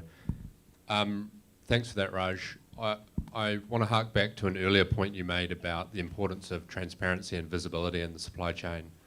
I'm interested in your opinion on how much we need to increase the granularity of the data points that we capture along the way to see a meaningful increase in transparency and visibility, and when, if ever, do we hit kind of diminishing returns on that granularity? Yeah, good question. I'll try and give you a food example if you don't mind. Okay. So one thing I learned is with blueberries, you don't report the date it was picked. It's meaningless. You go by best by date, because most of the blueberries only are harvested 3 months a year, and then they go into cold storage. So the level of granularity that you're talking about it's never too much, but at some point you don't need the data. So we don't need the pluck date, we need the pluck time. Because when you pluck it between 6:15 in the morning and 9:30, it's gonna last a lot longer and stay fresher for longer. The hotter it gets, it loses acidity, which means it loses flavor faster. So I don't think there's a diminishing return per se, but if you are not able to action that in a use case, that data is pretty meaningless. I haven't seen yet any data that's been of no use. So, I work with Emerson on their transport sensors, and they're like, well, we do it for compliance. I'm like, do you know that one of our clients wants to use that to reduce cost of delivery? Even though it's a fixed haulage, they want to reduce your cost so they can get the benefit back. So there are a lot of reasons why you need to think about a level of granularity in data, because the use cases can get caught up. I find that we're not really making a commitment to get that data onto platforms where that data can be used. It's trapped in silos, and getting it out of that silo, that's why blockchain is interesting, that if you can connect to those data sets, other people can monetize it differently. Wonderful. Time for one last question.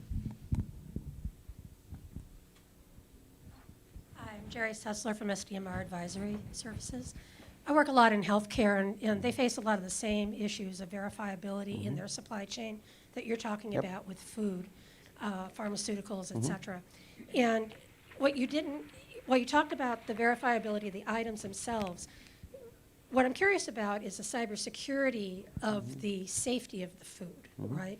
So I'm curious what your thoughts are on cybersecurity in the food supply. So Frank Yanis is the current FDA deputy director. He's the guy that wrote the paper that got IBM to invest in blockchain for food. So his question was mangoes. He didn't know if the mangoes that were selling in Walmart stores was safe because of all the recall issues. Same thing applies to pharma, right? Is the stuff I'm buying going to be safe when I take it home and eat it? So he wanted to do trace on the mangoes. He wanted to know where it came from and if it was processed the right way, because there are a lot of tests for salmonella and other problems with fruit, for example. So he wanted, it took him 2 weeks to figure out where the mango came from. It came from a farm in Latin America, and with blockchain, he got it in 1.7 seconds. That's on the web. It's a famous video. So I think traceability of something being safe is a function of both knowing whether it came through the supply chain the right way, and whether it arrived on time or didn't arrive on time, and did it go through all the compliance checks. And usually these things can be hand-entered, which is a problem. Because the bad actors hand enter that information. So we have to fully automate or it's not worth it.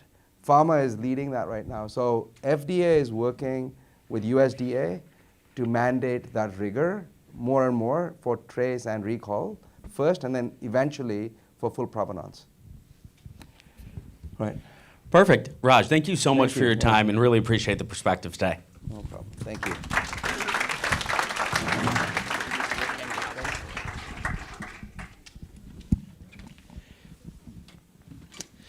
And so at this point, we are about 15, 20 minutes away from food, networking, and cocktails, which we know everyone's ready for.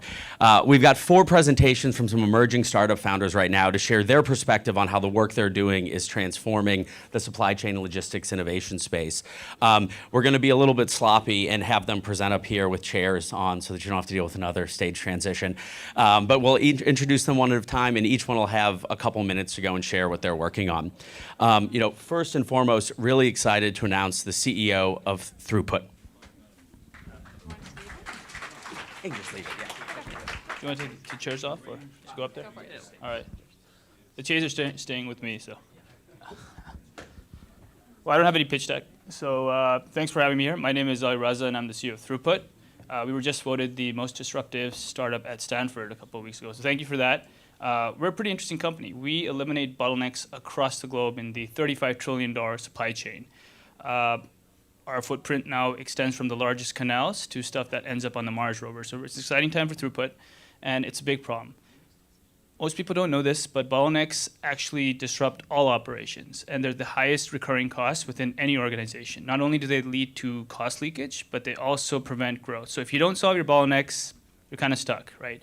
What we've done is we've looked across 13 different industries, although we're active more on automotive manufacturing these days, and we realized that we can use existing data, not new IT, edge stuff. Most of the world is not on this new stuff. Only 4% of companies use AI today in supply chain. We tap into the existing data. We have a platform called Eli, which is based off of the theory of constraints, which was made famous by Eliyahu Goldratt of The Goal. And we improve things for operations, like lead time, uptime, downtime. We help any operation run smoother, better, faster, safer, and leaner. How we've built this, it's taken 3 years, right? We've actually worked with the Toyota family that invented just in time. We worked with Goldratt's co-founder, Dr. Alan Bernard, who will be here on the 23rd to the 27th speaking for us, as well as the Total Quality Management Board to eliminate these bottlenecks in real time. In terms of industry trends, what we're seeing is that the Valley kind of has it backwards. Let me explain. So I'm an ex-operations manager who graduated from the University of Pennsylvania with chemical engineering degrees. And what I realized working at Schlumberger, taking care of discrete manufacturing, continuous manufacturing, batch manufacturing, offshore logistics, onshore logistics, war zone logistics, is that there's a lot of stuff that doesn't need to be there. And there's about $10 trillion that if we free up using data, that's enough working capital to solve all of humanity's problems. So if you want to take care of economic inequality, you can solve it. You can take care of universal health care. You can take care of paying everyone's literacy. So there's enough waste in supply chain today that if you were to redistribute all that working capital to human capital, it's going to solve a lot of problems. So that's why we get up every morning to solve this problem. Seth, Jay, and Bhaskar are in the room. And effectively, that's what we work towards, right? And so the trends that we're seeing is that the reality is that 87% of businesses today are not ready for BI tools like Qlik and Tableau and Looker that are having these huge acquisitions today. 4% of companies use AI. 66% of people don't even have digital transportation strategies in place, right? We're actually going to meet people in Cleveland next week, 50 CIOs, just to talk about this. So what do you do with your existing data to actually make an impact today rather than when your $20 million SAP or Progress implementation is done, right? And don't get me wrong, we're partners with Cloudera, Amazon Web Services, Hortonworks, and Microsoft. We're all there, right? And so what we do is within 24 hours, we can come quantify the data from the factory floor, tell you how much money you're leaving by not doing digital transformation, and eliminate the bottlenecks in real time. That's what our product Eli does. Where we see the industry heading is Silicon Valley is not going to set the tone for OT, right? Operations people, the next generation of millennials and Generation Z, whatever you call it, they now know how to use machine learning, AI, and new tools. They're going to effectively know their problems and solve them. This is what we're seeing with our clients in Germany, what we're seeing in our clients with Japan. They know the problem best. They understand. Once they understand how to use the tool, they're going to develop the next generation of solutions. So if you're interested in learning more about Throughput, we're back there. We're going to be presenting. Seth Page is running our fundraising round right now. We just closed a very oversubscribed round. And Bhaskar, our CTO, is also here in case you have tech questions, and Jay's there to talk to any customers. I know a couple of customers reached out to us previously, and I'm here till about 7 as well. So thank you for your time, and see you later today. Bye.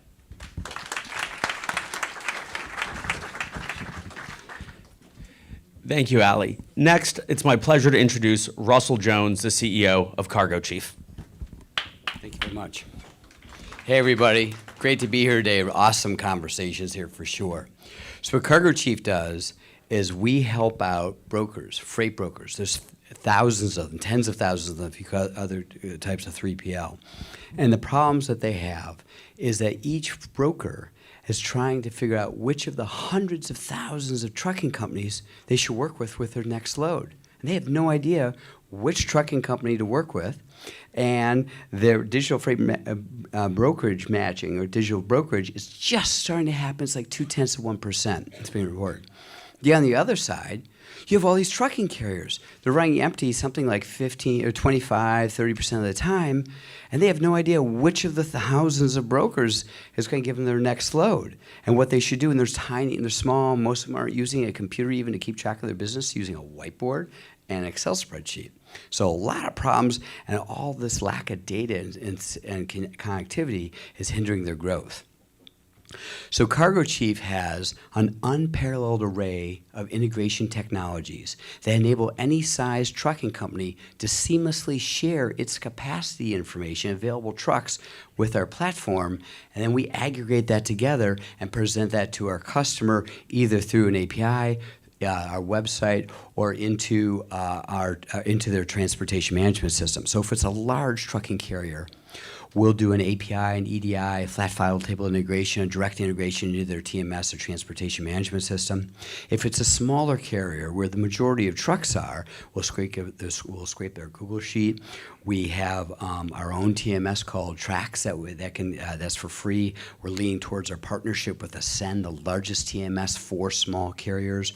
We've mastered hundreds of different formats in terms of parsing capacity auto emails. I'll talk about the available trucks from the carrier. We have a huge database, the most sophisticated database in the industry of 100,000 lanes of data telling our customers which carriers run what lanes, how often, what service days, what frequency. We also are getting active in the world of electronic logging device. We all talked about that earlier today, the treasure trove of information there. We also have load history. So that comes together to our database, and we bring that together. This is one of our products called C4, Cargo Chief Carrier Capacity. Then we have another product called Booking Assistant. So on behalf of our client, we go out to the carrier. In this example here, you can see it's Dave. Dave, the dispatcher. Hey, Dave, you told us you want to load Oakland to Texas. Our client here, ABC Brokerage, has a load Oakland to Dallas. And here's all the details. You can accept now and win. You can counter bid. You can tell us the truck hours are no longer available. So this is bringing to the huge long tail of the industry automated matching of supply and demand of trucking capacity. We have gotten a very compelling ROI. If you go to our website, you'll see our ROI calculator. Most customers are getting a 10x or 1,000% ROI with our technology. And we have a lot of pitches or, testimonials. You can see those on our website as well. In terms of what's happening in the industry, brokers are under attack, real attack. Convoy's raised hundreds of millions of dollars. There's great technical innovations coming out. Uber's completed this huge IPO, and they're buying the business at 1% gross margin. How many people are in an industry where their competitors have just closed an $8 billion IPO, and they're doing business at 1% gross margin? Amazon Freight, they have announced a 0% gross margin brokerage. They have huge freight spend, and they're under attack. They're coming after our traditional freight brokers that still dominate. There's thousands of these guys. They spend something like, $70 billion, $8 billion on freight. It's huge. So we're empowering these freight brokers to have the same game-changing technology that the guys on the right have, and they would never develop it on their own. So as a wrap-up, Cargo Chief is an exceptional opportunity. First, it's a great market. You have hundreds and thousands of buyers and sellers in this huge $700 or $800 billion marketplace, and a lot of people are saying Cargo Chief is a low risk because it's an extension of a very well-received service. We were initially a freight broker that grew to tens of millions of dollars and tens of thousands of loads being processed. That's a great business model. Helping our clients be more productive and more profitable, enabling them to survive, is very compelling and sticking, and we get to cash flow positive with less than $1 million of planned spending. Then we have a lot of unfair advantages. We just received our 5th patent. Our powerful AI generates insights that people in this room couldn't because there's so much data that's available to us. The advanced automation helps our clients be more effective and more efficient. Lastly, the timing is great. We have literally universal demand from large and small brokers, and we just closed a giant deal with BASF. Come on by if you're interested. We're in one of those tables around the corner. We're doing something very interesting in pricing. Thank you very much for your time.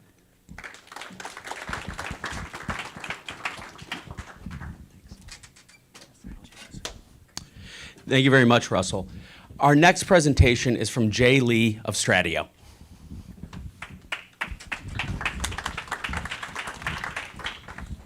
Hello, everyone. My name is Jay from Stradio. Okay. Even today, we heard about the counterfeit seafood in New York City. The gentleman said there is 72% counterfeit or mislabeled seafood selling in New York City. Blockchain seems to be a great solution to solve everything, but there is a one pitfall that you heard today. If everything is automated, it's going to solve all the problem. But when you heard about everything is automated, it's almost impossible if you really go to the on-site and see how people are doing things there. So we want to make sure things are safe, rather than depending on the fully automated terms. People can counterfeit or mislabel things because they look alike. So that means if you only see the visible image of something, you are very tempted to be misled by the visible image. Stradio is a company specialized in the infrared imaging. When I say infrared imaging, we cover from the IR sensor to all the AI that support that what you're seeing is really what you're thinking. This is a slide about the market side.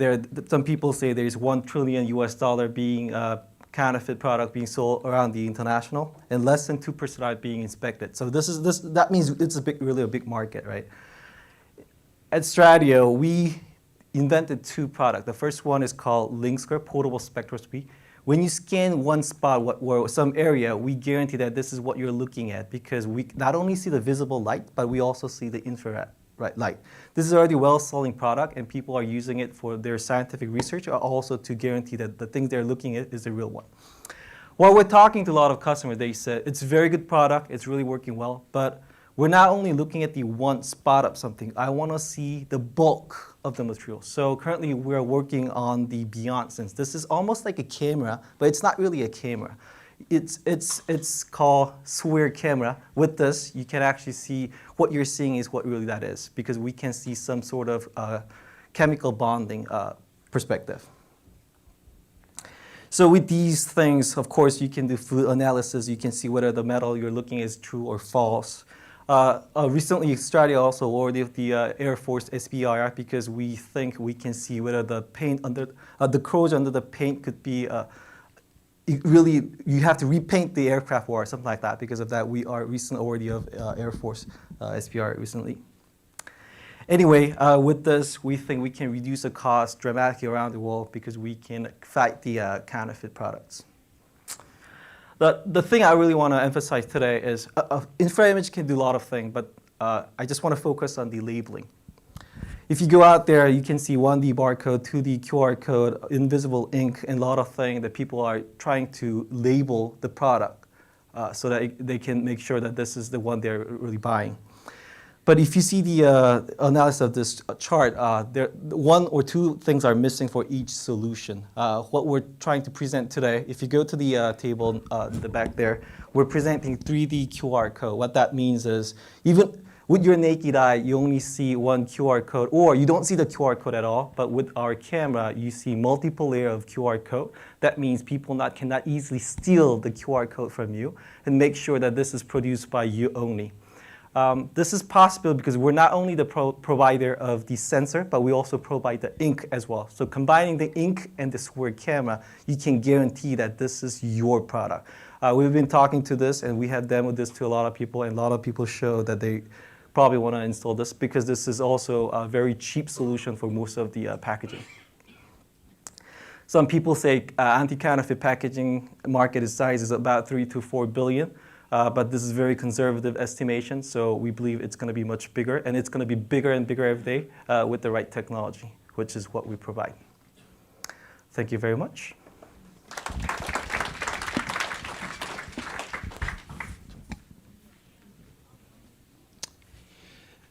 Thank you, Jay. And last but not least, it's my pleasure to welcome Edmund Zagorin to the stage from BitOps.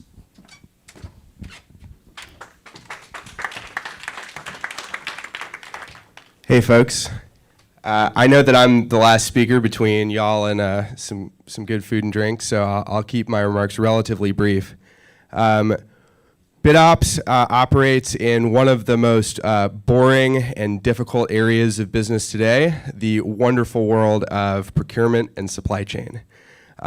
We make a product called Vendor Negotiation AI. And today, we have a patented AI engine focused around negotiations and major Fortune 500s and public agencies in both North America and Europe. We have a global customer base with recognizable brands and some of the largest companies, including manufacturing, as well as services companies, work with us to do their vendor negotiations.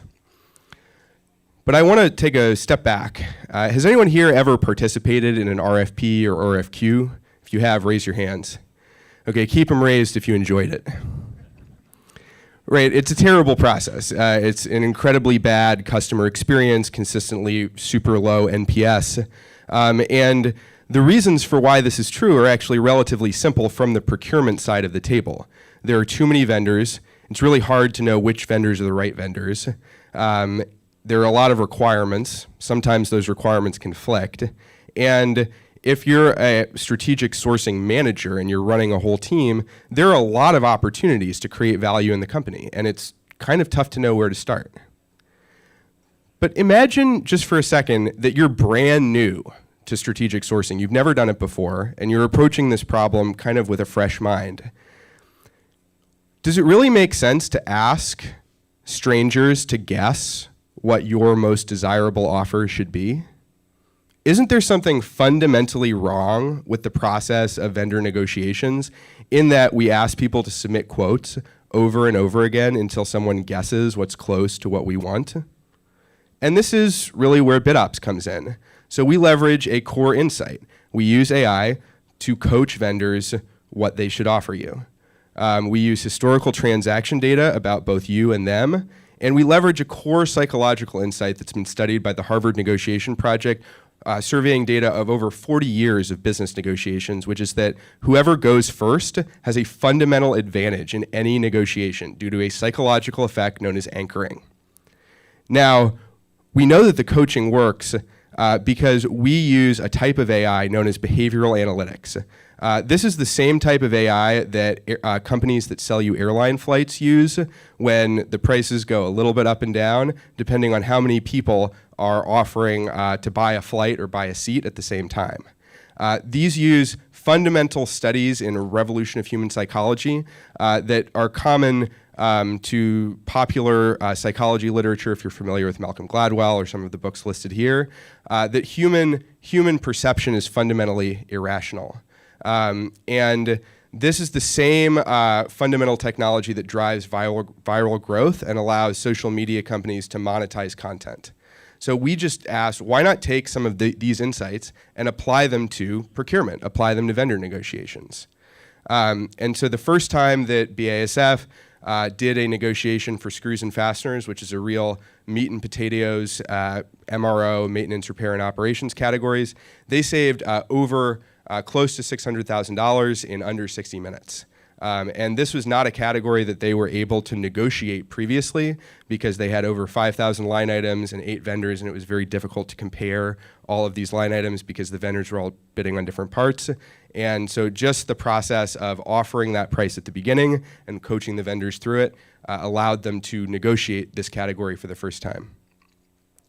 How? Because again, our perception is not rational. You may see these lines, the bottom one is slightly longer. You've already maybe guessed that this is an optical illusion. And so that's why our value prop is pretty simple. It's negotiations that run themselves for the most part. It's vendors with clear next steps. It's delighted teams scoring big wins on the procurement side of the table. And the reason is because so much of this today lives in long email chains and spreadsheets that are just fundamentally unpleasant. And this is why you need to apply AI to this kind of problem domain. So this all translates into big savings for the business. And these, by the way, because of the way that reinforcement learning works, it improves over time. So the more negotiations you run, the more the system learns about your vendors, what motivates them, what influences them, what line items they're more susceptible to anchoring on and less. And that translates into real business value. So the folks that have used this have said it's freaking awesome. And it's also a really good way to manage risk. If you are worried about climate change, if you are worried about conflicts around the world, if you are worried about tariffs, if you are worried that something is going to change your supply chain, being able to run a sourcing event is the best way to resource, to move your supply base, and to adapt to a changing global environment. So that's us, BitOps. We're vendor negotiations outside your inbox. Thanks for your time, and have fun at the food.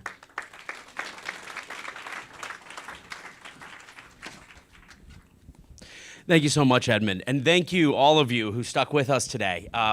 Please now head over to the other side of the space. We have happy hour, cocktails, networking. Hoping to get a chance to talk with a lot of you and definitely take some time to meet the incredible startups that are demoing over on that side of the building. Thanks again, and come back next time.